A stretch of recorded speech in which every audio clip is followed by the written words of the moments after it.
Now on the stage, we have Oklahoma State coach Mike Gundy. If you have a question, please raise your hand. We'll go straight to questions. Again, make sure to state your name and affiliation when you ask a question.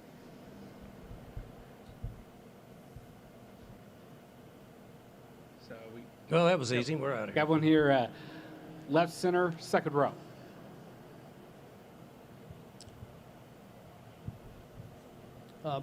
Mike, Chris Vanini from The Athletic. I'm curious, the new clock rules that will run the clock a bit more, does that impact anything you do at all, or what do you think about that change? Sure, it'll be a big factor in the games, in my opinion. I think we'll see teams that have leads with 6 to 7 minutes in college football over the last, 15 years or so meant 0, unprotected. Now, if teams have the ability to rush the ball with a clock that continues to move on first downs, very similar to what you see in the NFL, the game's going to expire much quicker, and it'll be considerably different than what it's been in the past. All right, go back row to the right. Hi, Mike. Alex Walker with Channel 9 in Orlando. Just what are your thoughts on UCF joining the conference as one of the newcomers, and also your trip to Central Florida in November? Your thoughts on that? Well, I'm very for the 4 teams that are coming in our conference, and I think they're all awesome for the Big 12. As I've said before many times today, I think that we have a lot of things to be excited about. I think we have the most innovative commissioner in all of sports right now. And I know that UCF is excited, and Coach Malzahn and his group. I see them play a lot for whatever reason.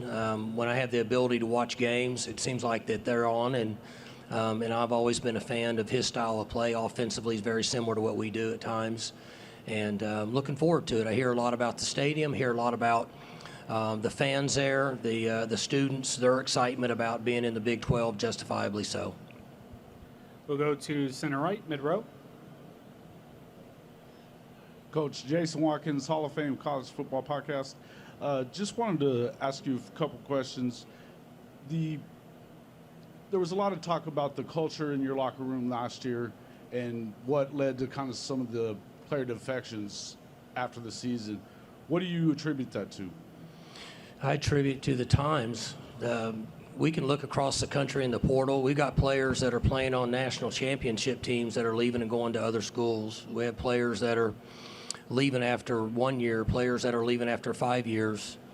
And for a while there, I thought it was interesting, but I'm almost considering the NIL and the portal like religion and politics, where it's not even worth discussing because we don't necessarily have a rhyme or reason for what's happening. But we're very excited about the players that we brought in, and I guess, you have 10 or 12 go out, you bring 10 or 12 in, and you get your roster set and try to have a good spring ball, good summer, and get ready to play in September. Again, if you have a question, please make sure to raise your hand. Now we'll go to the back far left. So on that note, Trace Ford, he did great things for your program, gave a lot to the program. Over the offseason, he transferred to your rival, which is somewhat unprecedented. What did you think about his decision, and can you just kind of speak on him for a second? I think it's like anything else. Nothing surprises him anymore in college football. And he was at Oklahoma State and, had a good run early in his career. He was hurt the last few years at our place, so we didn't get to see him play much. But hopefully he's healthy and he can finish his career strong. We'll go to the far right, middle row. Oh, the mic's off. Please make sure to state your name and affiliation. I believe that one's dead. We'll go back to the far left.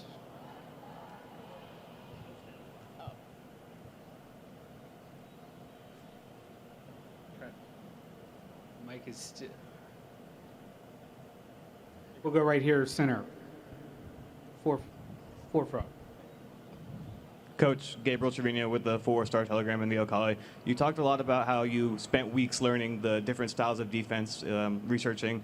Now that you've had more time, have you noticed more differences in Brian Nardo's system specifically than other 3-3-5s across the country? I had a pretty good idea of what he was doing.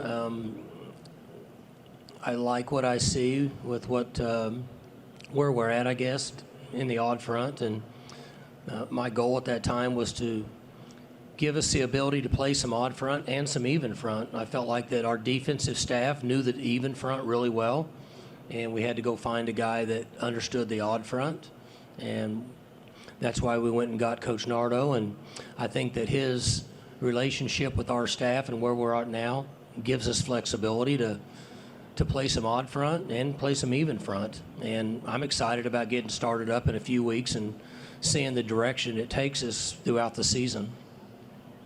We'll go to the far right again, middle row. Hey, Mike. Scott Wright with the Oklahoman. You touched on the clock rules, and back in spring we talked to you about some of the things you're doing with the run game to get that back on track like you had a few years back.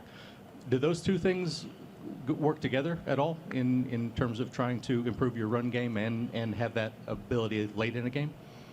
The clock rules play a factor in ability to run, as you know, and I'm guessing most everybody realizes that at the end of the game, if you can't rush the ball and you have to throw passes and the pass is incomplete, the clock stops. If you're trying to run the clock out, and the new rule allows us to effectively rush the ball and use the clock if we want to. So the decisions that we made to implement and improve our running game were before they actually solidified the new clock rule. And the reason for that was we played with inexperienced quarterbacks in the latter part of the season, and our inability to rush the football on their shoulders. And I wasn't comfortable with that. Years ago, we had inexperienced quarterbacks, and we were a good running football team, and we could still effectively score points and win games. And so that reason led to allocating more time in rushing the football. I mean, we're not reinventing the wheel.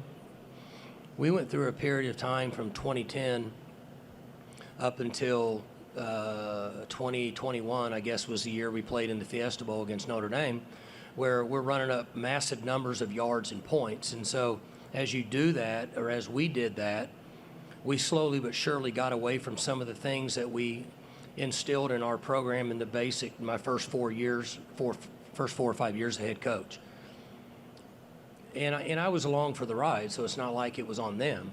But we now have kind of migrated back to these are things we need to do to be successful. And then if we have this luxury with having these other areas, we're still skilled on the perimeter, we're healthy up front, we're very experienced at quarterback. Yeah, we can do anything we want throwing the ball. And so that's more of a reason why we moved back to allocating more time in the running game than we have over the last 8 or 10 years. We'll go to the far left in the back. Colton Sully, OU Daily. Mike, you and the other coaches are here to promote not only your school's brand, but the Big 12's brand. Is it a little awkward that 2 of the other schools are not going to be here next year? And then are you coming to terms with the fact that you're going to face your longtime rival for the last time this year? Well, it's been talked about so much now, I don't really think that any of us pay much attention to it. I mean, I don't. I'm excited about the conference this year and what we have, the schedules that are being played, as I said earlier. I think that we have the most exciting conference right now because it wouldn't be fair for any of us to say that we actually know what's going to happen in Big 12 conference play this year based on the last 2 or 3 years and how the games have gone and the teams that have had success and the teams that haven't had success. So I'm excited about that. I'm a very traditionalist when it comes to conference rivalries, games, and such. I'm sure you're referring to the Bedlam game, this being the last one. The Bedlam game is over because Oklahoma chose to leave the Big 12, period. It's got nothing to do with Oklahoma State. So do I like that? No. Do I like that conferences have broken up in the past? No, I don't. But I also know that we have to control what we can control, which is conference realignment is there. It's probably still going on. And wherever we all end up and whatever schedule they give us to play, we go play it and do the best we can. We'll go to far left, third row. Mike, Dean Rule with the Tulsa World. Obviously, you said back in spring that the competition was going to carry over into the summer. Is there anything new you can share about that at this moment? Not really, Dean. They've worked hard. They're out there. We're rotating guys with 1s, 2s, 3s. They're getting a lot of work. We'll run this thing through half of fall camp, somewhere in that area. And if we feel like we know what direction we want to go, I'm going to be for making that decision at that time. If we don't feel like we know, then we won't make that decision. So I can't really tell you right now, and nothing's really changed over the summer because they're essentially training on their own. We'll go far right, mid-row.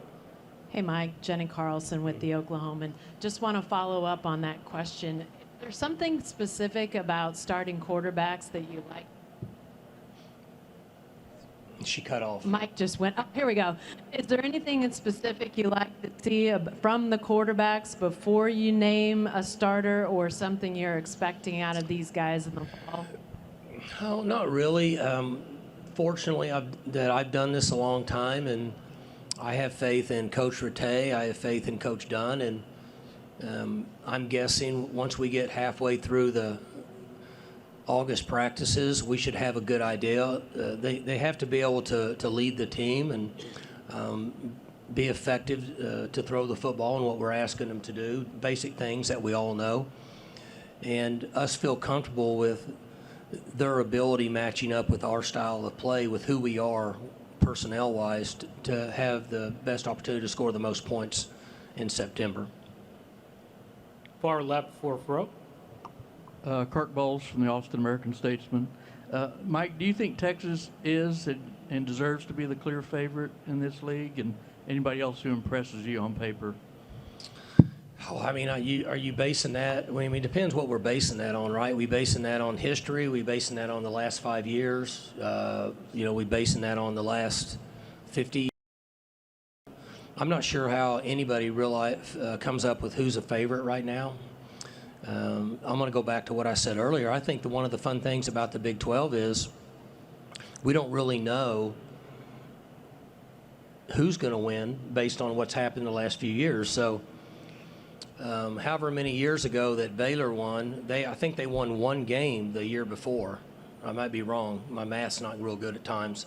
And then last year, TCU went all the way to the finals, and I don't think anybody picked TCU to go very far. So I said I wasn't going to bring it up, but the portal has contributed to a lot of instability in roster management that's more difficult now than ever. And it's created teams to play not as good as what people thought they should, or play much better than they thought they should, based on an influx of a certain number of players that could play key positions. Like at Oklahoma State, we had 28 new players in spring ball, and I'm fairly certain we'll have 37 new guys in August. You've covered college football for 100 years. That's a lot. So it can change a team. And with all respect, with 100 years. You and I have been here as this many years. You're in the ballpark. Yes, sir. We'll go center right, in the middle.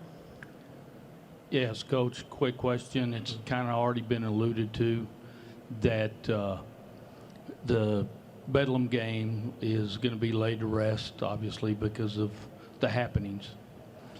But would you entertain the idea, from your perspective and Oklahoma State, to play them as a non-conference game? No, we have 9 conference games scheduled, and then we have, I think, through, 15 years, we're scheduled all the way up, and we're full for the most part, and we have Power 5 teams. And I'm going to go back to what I said earlier. Oklahoma State's not going to change what we do because Oklahoma chose to go to the SEC. Because they're the ones that made their mind up to go to the SEC. So with all the talk from administration and people saying that Oklahoma State needs to do this and that, all Oklahoma had to do was not go to the SEC. So it is what it is. We can cut right to the choice. So for me, I want to listen to the board. I'll listen to the president. I'll listen to the AD. If that's something they want to do, I'm good, but I don't think it's going to happen based on the way the scheduling is. And everybody needs to realize it didn't have to happen if they didn't change leagues. We'll go to one final question, center, third row. Excuse me. Sean J. Rogers, CBS Sports. Coach, you mentioned that you think that Brett Yormark is one of the most forward-thinking commissioners in all sports. What kind of makes you say that? Can you kind of expand on that a little bit?